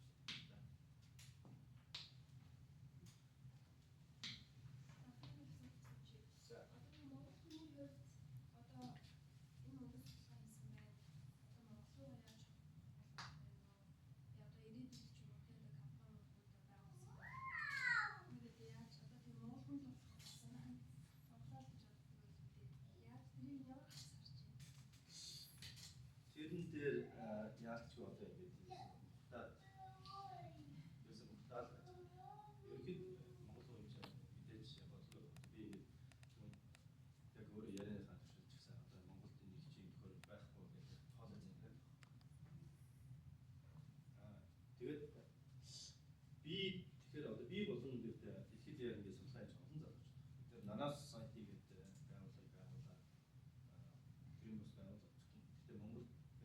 гадуур таарсан монголчууд бид нар нийлүүлээ. Ер нь наадмын дөрвийн чиглэлийн залуучдыг нийлүүлээд хэвлэлээ Монгол руугаа явуулсан. Тэгээд яг тэр биднэрт ерөөсөө нэг тийм зохион байгуулах, Монголоос удирдах юм уу холбож тийм тэгэхгүй яам тамгийнхын дээр ч сайн тархантай уулзаад окей стэд хэмжээ хийх. Тэгээд та нар л яваа гэлээд яах юм бэ? Монголч хийх юм байхгүй. Хэлчихсэн үг бай. Боловсролын сайданд хэлж ирсэн. Тэгээд бид нар яадаг вэ гэхээр бид нар өөрсдөө ажил хийх юм байна шүү дээ. Тэгээд ингэж ярьж одоо ингэж ярьж явсаар лав миний гэхээр 4 жил болж байна. Тэгэхээр бид нар нөгөө талаараа бид нар чинь тусдаа нэг гэсэн бол өөрсдөө хувийн болоод одоо энэ чинь бидний ажил шүү дээ. Ажлаа хийгээд. Тэрнийхээ хажуугаар Монголынхаа юм хийх гэсэн сэтгэл зүрхэнд байвч цаг нь болдог. Нөгөө Монгол талаас нь яг бидний удирдаад зохион байгуулаад явах юм байвал хийх оролцсон процесс зөндөө. Тэгэхгүй биднийг өөрсдөө юм хийгээд ийм төсөл ингэж хийн ингэн гэдэг юм бичээд аваад ирэх. Тэгэхээр чи бид нар трийг хийх юм бол буцаад бид нар энэ ажлаа хийх. Тийм хацаанд орчоод байж.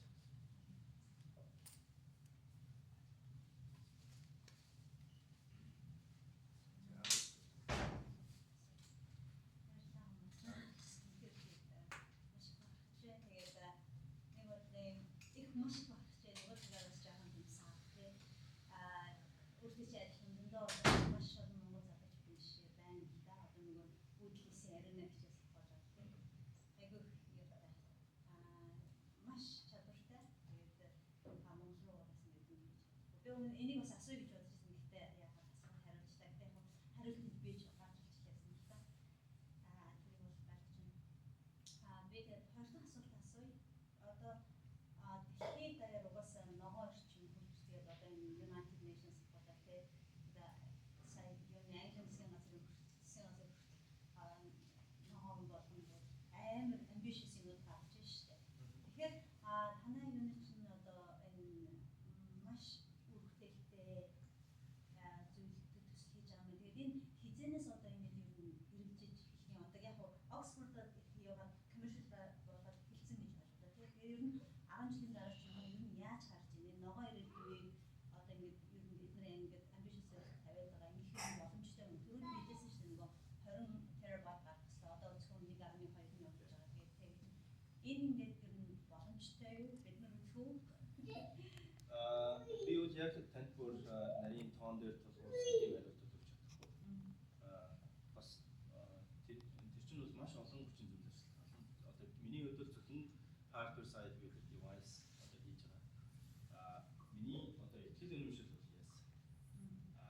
Гэхдээ яагаад гэхээр өмнө ингээд 26 ортой байгасныг одоо бид яг Оксфордоос одоо зах зээл гаргаж байгаа.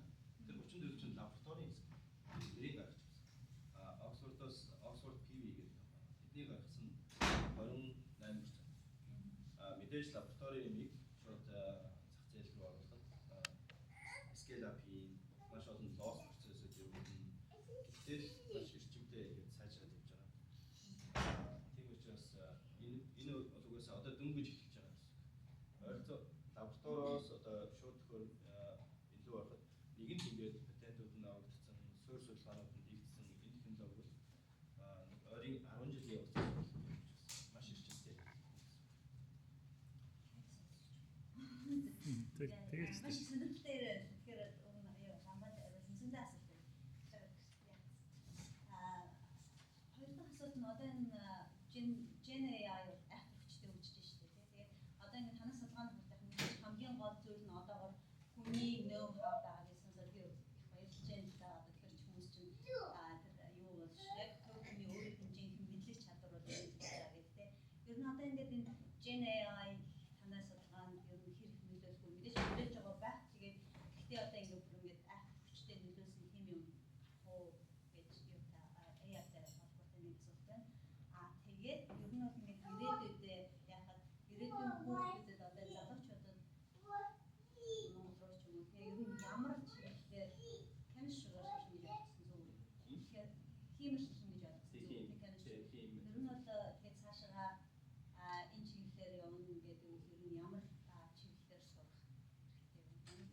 яг хүмүүсийг одоо анхаарах гэдэг байна. Ямар чиглэлээр суувал сайн хэцүү байна. Яг оо за бидний асуулт нь болохоор одоо энэ AI-ийн science яаж нөлөөлөх юм бэ? AI бол маш хүчтэй нөлөөлж байна. Одоо жишээлбэл өнгөрсөн жил энэ жилийн одоо Нобелийн шагналтай ийм салбарт тэр бол гэхдээ маш surprising байсан.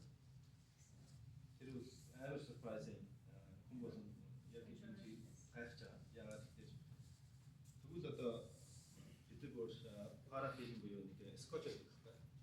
Ийм бүх бодисоо ингээд тагладаг. Парафилм ивэрлэлтэй гэдэг юм байна. Яг тэр чинь цоошин зүйл биш. Ализений одоо ийм физикт одоо тийм онлайн судалгааны програмууд маш их байна. Гэхдээ нөлөөсөн маш их нөлөөлж байна. Одоо эх жилүүд ойрын жилүүдэд ч гэсэн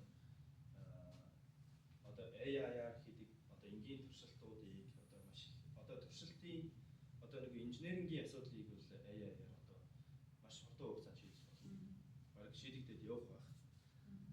Харин яг нэг бүр нөгөө риск аваад 0-оос 1 хүртэл хийдэг юмыг AI хийж чадах нь үгүй байх. Хийж чадах бол урт хугацаанд тэгэл орж ирэх байх л та. За нөгөө тал нь залууст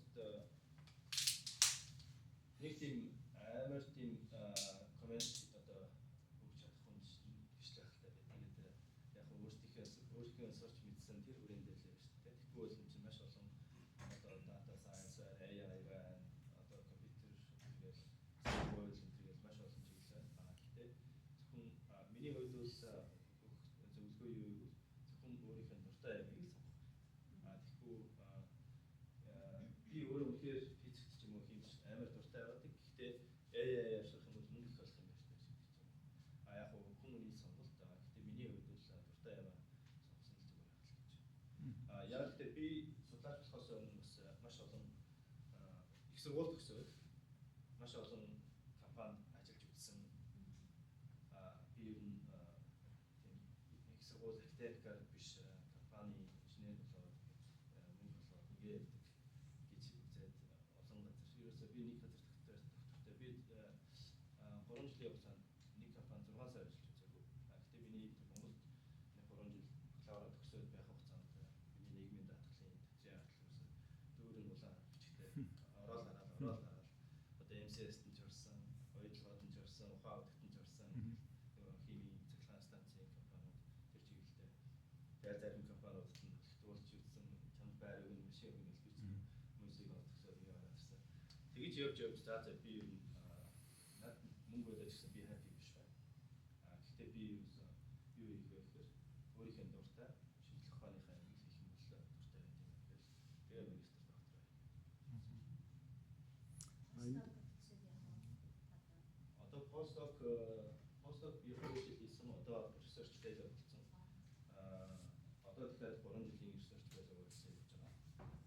Тэгэхээр энэ 3 жилийн хугацаанд дараагийн факультетийн позишн аваад ихэд академик чиглэлээр явах уу эсвэл өөрийнхөө одоо үүсгэсэн компанид аваад явах уу гэдэг тийм сонголт байна.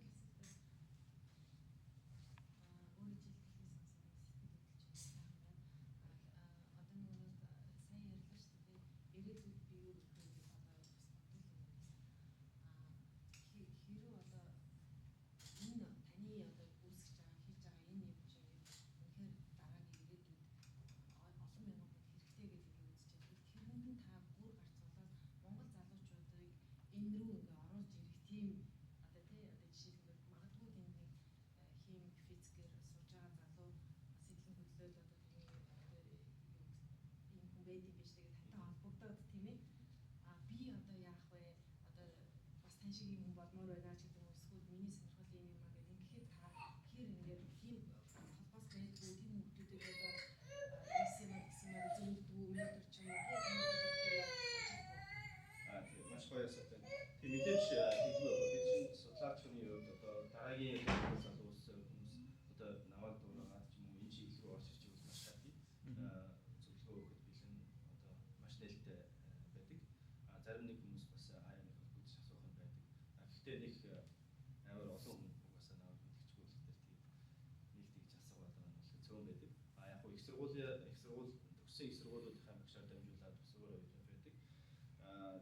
бас би PhD хамгаалсан сургууль намайг явсны дараагаар одоо жишээ дахиад 2 PhD болгож бас дараагийн үе зам туслаад явж байгаа л гэсэн. Кошигийн сургууль дахиад 2 докторант авсан тийм. Аа за за. Яг миний хийсэн лабораторид. Яг тэгэхээр нөгөө одоо ирээдүйд манайд инженерүүд хэрэгтэй байна. Монголд одоо маш их ийм ирээдүйн нөөц бололцоо инженерүүд хэрэгтэй байна гэж ярьдаг мөртөөсөө одоо жишээлбэл би эрдэмтдтэй ярилцлага хийдэг юм баггүй. Тэгэхээр тэд нар юу гэж ярьж байгаа нөхөр физикийн ангид 2 хүн оюутан сууж байна. Тэгээд бүр тэд нар төгсгүй буюу гэдэг дээр байна гэж хэлжсэн баггүй. Тэгээд тэр бол надад маш их тийм яасан хэцүү юм бэ. Тэгээд бид нар цаашдаа ганцхан ингээд нөгөө дараад эсвэл тийм амьдраад ах юм уу? Энэ шиг ийм сайхан одоо инновац шингээсэн тийм хүний амьдралд хэрэгтэй ийм зүйлийг хийдэг юм ард түмэн болох юм уу? Гэхдээ зэрэг бид нар хүүхдүүдтэй яаж одоо тусалж болох вэ гэсэн тийм сэтлээс ийм асуудал орж ирдэг гэсэн байна. Тэгээд би бас нэг бүр эхлэлийн зэг дээрээс нэг юм асуумаар байна. Та ингэсэн шүү дээ. За би ер нь одоо юу руу чиглэе? Судлаач болёо гэдэг ингээд сонгосон гэсэн тийм.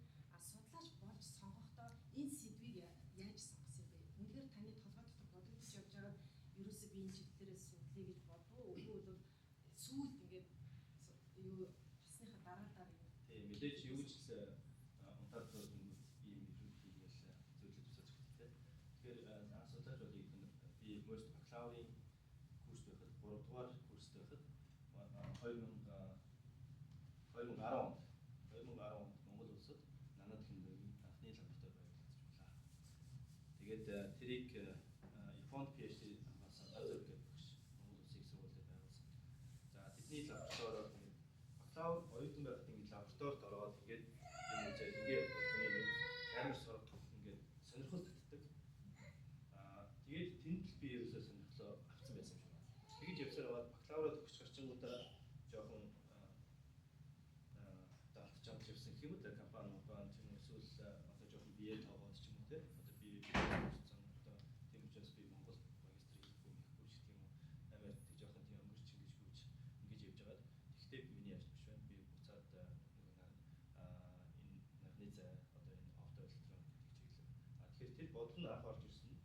Тэр Мосийн лабораторид Монголд орж ирээд тэр чиглэлээрээ Японд өөр тийм том профессорын том сургуулиудад энэ чиглэлээр судалгаа хийдэг хүмүүсийг олж хайж байгаа давлаа хийгээд тэгээд явсан гэсэн. Тэгэхээр яг одоо жишээлбэл миний мотивашныг өгсөн хүмүүс нь одоо тэнд ингээд шинэ лаборатори байгуулсан байна шүү дээ. Тэгэхээр одоо би бас бодоол байгаа. Би бас одоо яг таны хэлдгээр дараагийн залуучууд тийм их бол бас Монгол дараагийн юм их байгуулмаар байдаг. Гэхдээ дааш яг түрүүний хэлснээр нэг Монголоос нэг газраас нэг удирдах шингийч зохион байгуулж явахгүй бол эсвэл нэг төвийн байгууллагууд ч юм уу тийм. Тэгэхгүй бол ерөөсөө бид нар чинь ажилласаа гарч чадахгүй. Тэгээд нэг юм л бодсон. Одоо би бас энэ их бодлоостойгоо бас энэ чиглэлээр яриад би яг ийм Монгол хэрэгтэй юм яриад. Ерөөсөө бодлоос ашгүй би нөгөө гамбад туслаад бас нэг юм хэлчихэд нөгөө нямаа хэцүү асуулт асуулаа. Яаж энэ Монгол залуучуудыг энэ шилдэг эрдэмтэн доктор судлаачтай ингэж уулзуулах хэвчүүлэх вэ?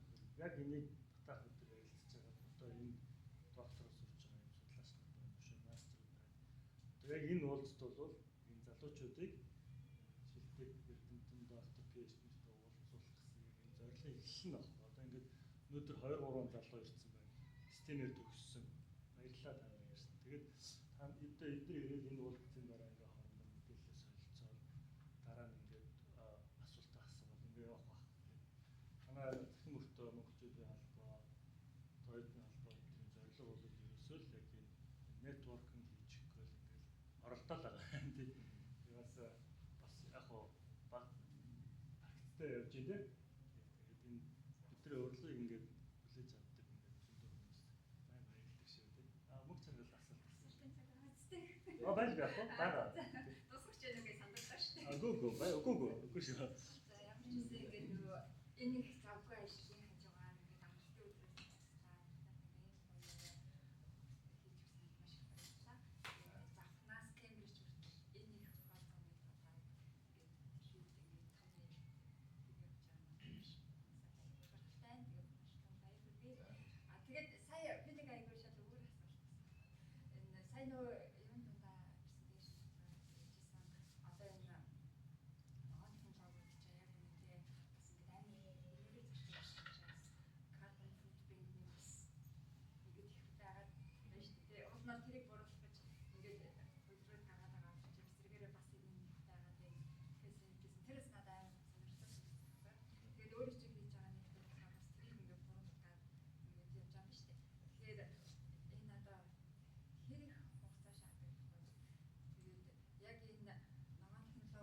улс орнууд ингээд хэрчүүдээ ингээд шилжээл яваад идэг.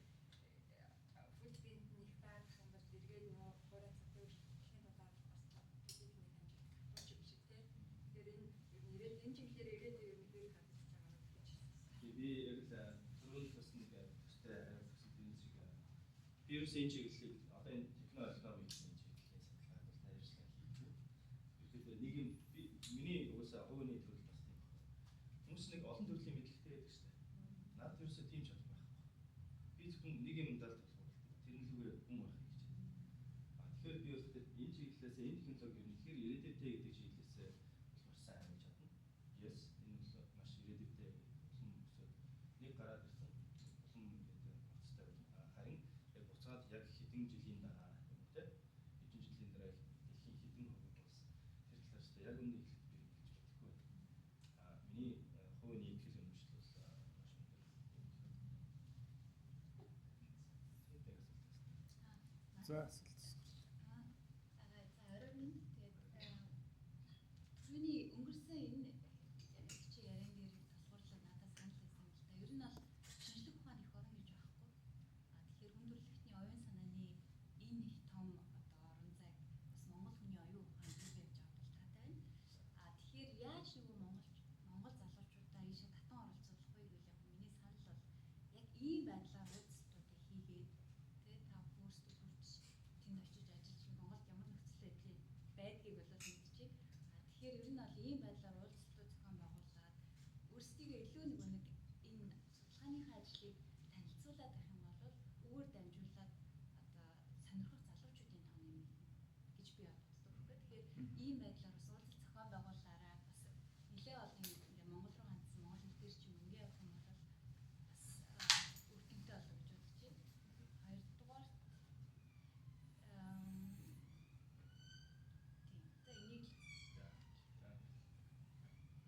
За баярлаа. Өөр асуулт асуух юм бол чөлөөтэй асуугаараа цаг бага шүү биднэрт. Тий. Одоо нэг 10-15 минут асуулт 15 минут байна. Тэгэхээр сонирхолтой танилцуулга баярлалаа. Тэгээд энэ асуулт асуусан юм аа. Одоо жишээлбэл танай одоо өөрийн бүтээгдэхүүнийг үүдний хэрэглэж шийдвэрлэх тул хөнгө оруулалт хайж байгаа юу? Манай компани одоо эхний ээлжинд бол одоо дөнгөж эхлэлчтэнд байгаа учраас одоо Европын холбоо Англи хэлний газраас грантууд аплай хийсэн ерөөдөө аваад явж байгаа. Тэрийг аваад тэрнийхээ дараа яагаад гэвэл бид нар бас стратеги тэггүй одоо бид нар суур фандинг одоогоор яг нэлээд хийсэн байгаа л да. Бид нар хойсоо их сургуулаас хийгдээд ерөөдөө миний ажилласан сүүлийн 3 жилийн хугацаанд нэг ойролцоогоор 2 сая энэ компанид орсон гэж явж байгаа. Тэн дээр л дахиад дараагийнхыг аваад тэрнийхээ дараа компани мөн төрсний дараа хугацаагаа тийм хөөслөө уусаа хийх. Оо тэг асуулт явах. Японд тогтвол 4 гэж босоод 4-өөс 9 хүртэл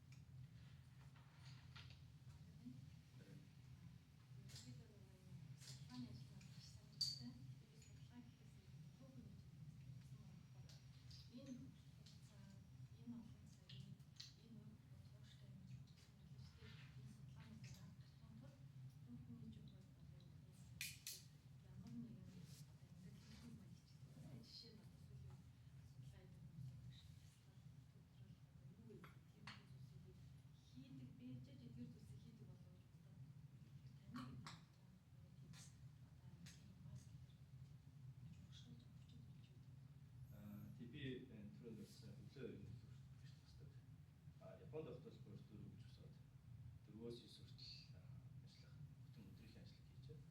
Тэрнээс хойш яг сайдварчлалтын ажлыг хийгээд ерөнхийдөө мотивашн дээр өөрийнхөө зорилго юу вэ? Тэндээ хөтлөгдөөд ингээд дээр нь одоо ангид бол жоохон назгаараа жоохон аваас зурмаа тгүүлээд өглөөний яг одоо тэр бясалгал яг хүмүүстэй хийдэг шиг би өглөөнийхөө гадаа гараад ер нь байгаль их дуртай гадаа сургууль руу алхах юм уу дугуйдах тэр хугацаагаар биеэ сэргээчээд яг сэргийх үе дээрээ бүх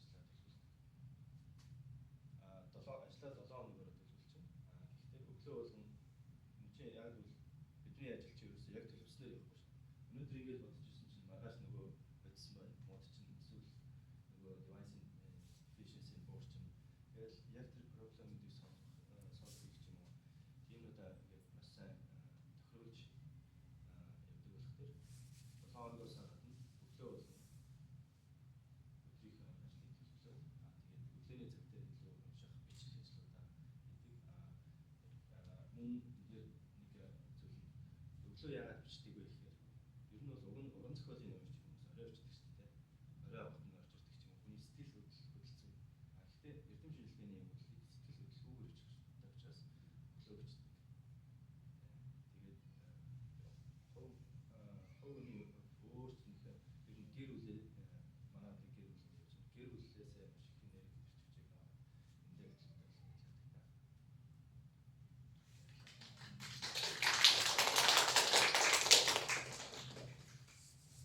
За баярлалаа. Өөр асуулт байна уу? Асуулт байхгүй. За. За тав дээр баярлалаа гэсэн байлаа. Судалгаатай холбоотой жоо хоёр асууж болох бол компьютер томографи CT болон MRI магнит хоёрыг яагаад өөр байна? Бид нэр өөрөөр дуудаад байгаа вэ? Нөгөөх нь болохоор хэрвээ хагас амжилттай электроныг ингээд гаргаж авч байгаа юм бол тэнд ингээд электроныхын тоон ингээд багасчих гэсэн үг шүү дээ. Тэр нь одоо тэг болох ч юм уу? Ашиглах болжлоо гэх үед яадаг яах вэ? Тэрийг нэмэх боломж гэх юм уу? Эсвэл одоо ингээд садаа дуусчлаа одоо солихий гэдэг юм одоо disposal юм уу? Эсвэл дахиад болдог юм уу?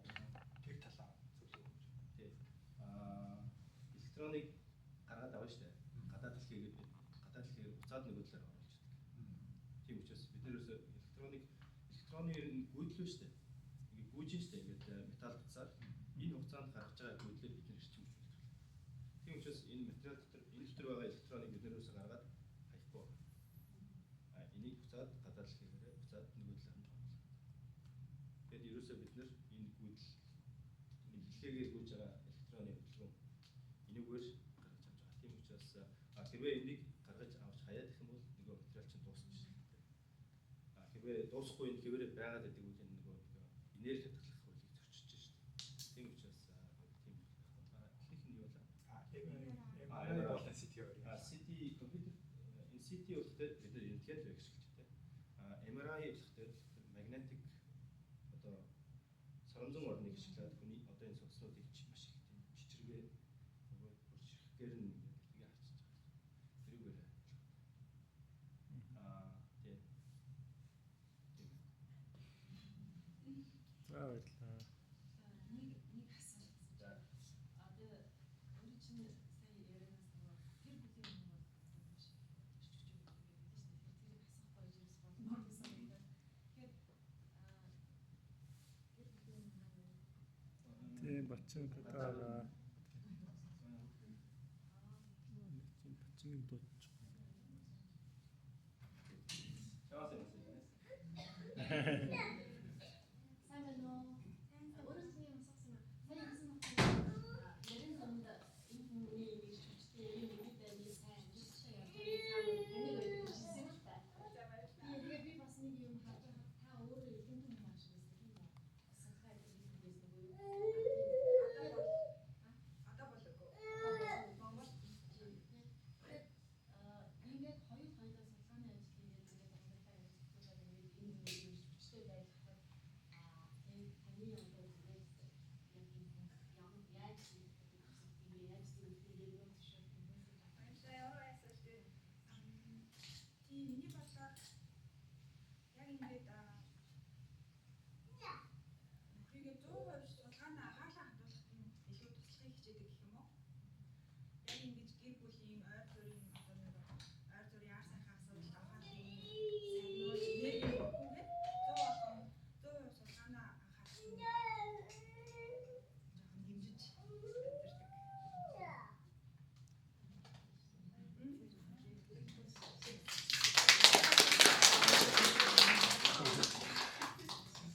Хүү жаахан уйлж байгаа болохоор уран мачмыг зөндөө юм ярих гэсэн байна. Хүү уйлаад байгаа болохоор шууд дуудаад оруулж ирсэн. Бэлтгэлгүй болохоор жаахан шиг л та тий.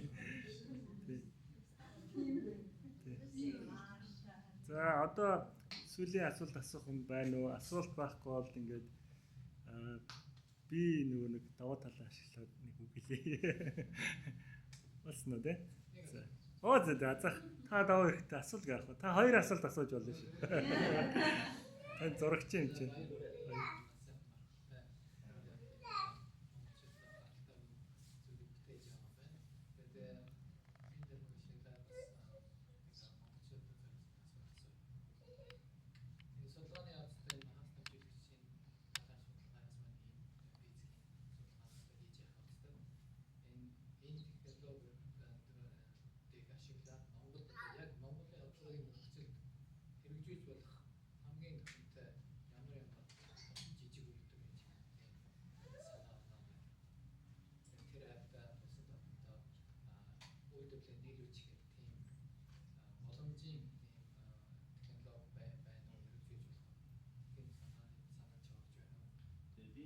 нарны зай гэж бодож ирсэн. Яг нарны зай яг сэтгэл хөдлөлөөр бодож ирсэн гэх юм уу? Сэтгэл хөдлөлөөр бидний судалгааны сайн ирээдүйд технологи. Одоо сүүлийн үед бодоод байна. Мэдээж хятад гээд агуу том зах зээл байна. Тэд бүгдийг хийж идэхээр бид нэр тэдний хийж чадахгүй юм хийж биднэрт хүч зарах. Тэгэхээр илүү одоо эдгээр туяа ч юм уу энэ эдгээр туяа одоо эдгээр нь бол илүү өндөр технологи. Бид нар нөө IP-гээ хамгаалж чадаад хийж чадсан бол бид нэр илүү өндөр технологийн юмыг тэгэхээр илүү өндөр хийхдээ биднээс бааз маш байна. Яг бодит project дээр бол юм байна. Гэтээ бас өөр ямар нэгэн бизнес шинжилгээ авч ирж юм уу тэрийг хэвээр өөр зүйл юм хийгээд бас болохгүй гэх юм байхгүй. Гэтээ тэнд нөгөө талд бол нарны зай ч юм уу энэ чиглэлээр бас хийж байгаа шүү.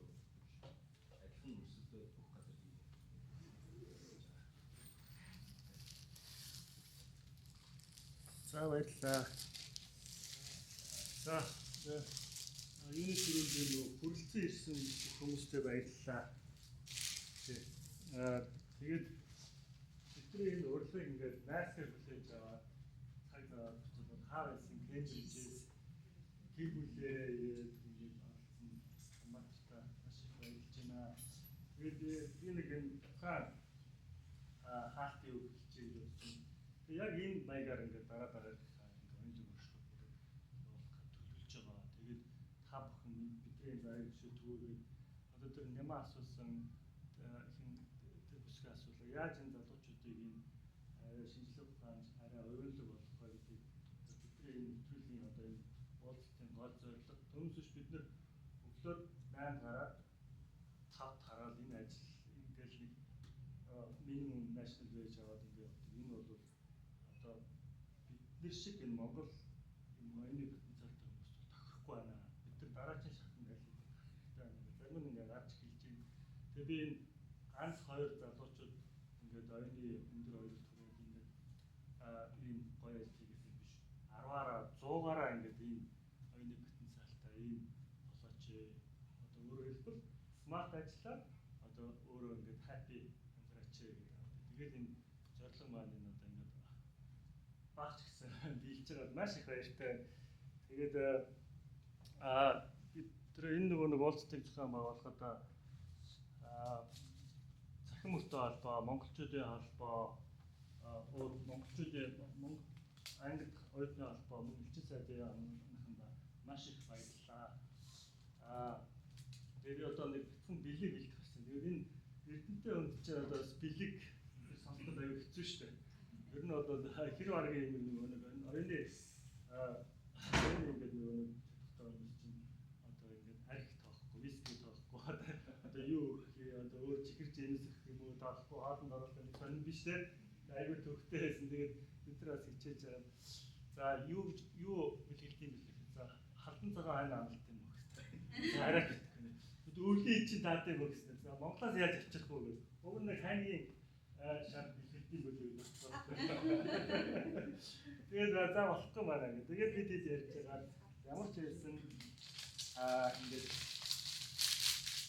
манай 팀 стаф баярлалаа.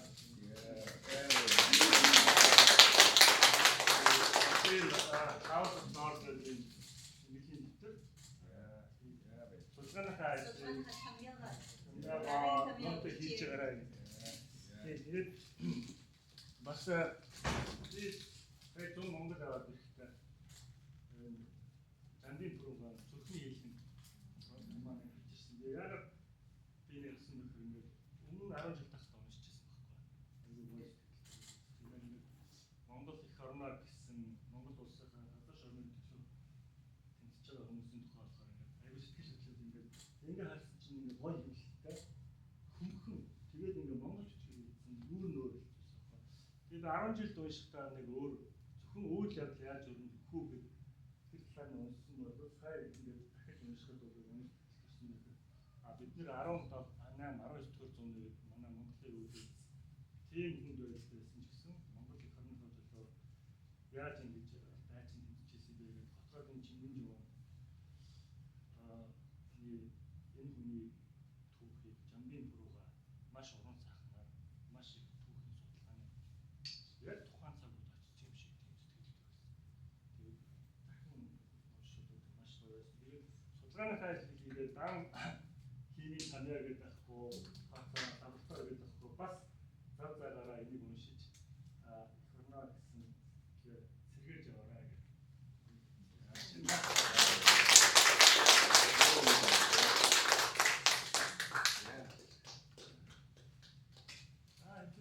Энэ сайхан хэмжээнд оролцсон чинь ингээд сайхан бүгдээрээ сайхан 6 дараа